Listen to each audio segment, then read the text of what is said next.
one memory pops into my mind, and it was a shift I was taking one evening, and maybe I relate to it because I am a spouse of a soldier.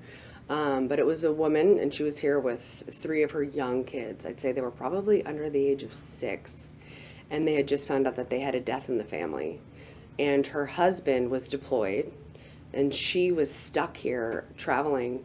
And I don't, like, the army booked their flight, so they missed their connection, and they were here, and she was stressed out, and she was worried about her husband, and she was worried about her kids. And I remember she was just, the look on her face was just pure stress, and she was sad. And so I took the kids and I got them snacks, and I sat at the table over there, and we colored. And I just sent her back to the room to, like, call her husband and just to take like 30 minutes to relax. And I remember she came over and just said, like, you have no idea how much that helped me.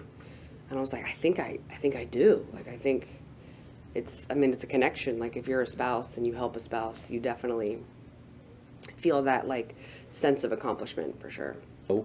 We were working, we came into on a 4 to 8 shift, so we showed up. There were 3 children here in the facility, 2 sisters and a third little girl. I think 9, 7, and maybe 5, something like that. And they had been put here by an airline. They're not supposed to do that, but they were already here, so, these were unaccompanied kids, so they were tagged. The airline was supposed to pick them up and take them to their flight, like at 6 o'clock. So around 5 o'clock, I started calling the airline, when are you going to come get these girls? They were getting nervous. They didn't want to miss their flight. Their parents were waiting for them. So I'm desperately trying to get a hold of somebody here at the airport to come get these children. And finally, an airline employee shows up, and she's going to take the 2 sisters, the older girls. And the oldest stood her ground and said, they were all in the same flight, we won't travel without our friend. I'll let you finish.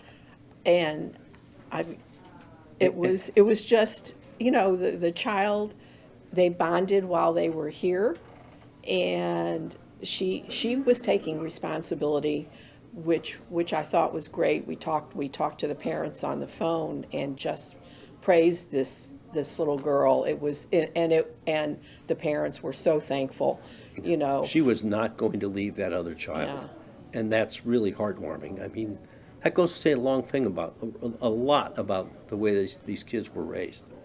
And the airline finally showed up and took all 3 of them. And one day, several years ago, there were 2 young kids that came through here in civilian clothes. And they were going to report at the Coast Guard station up at Petaluma. They asked me if they should report in military uniform. Of course, I asked them how long they had been in. Said they just got out of basic. And I said, well, then you report in uniform. They asked me if I had an iron and an ironing board. I said, of course. And so I gave them the iron and the ironing board. And as they were ironing, I took photographs of them, got their home addresses, and when I got back home, I developed 8.5 by 11s, sent the photographs back to Mom and Dad and said, congratulations. One of the mothers did send back, and she said, thank you for the photograph.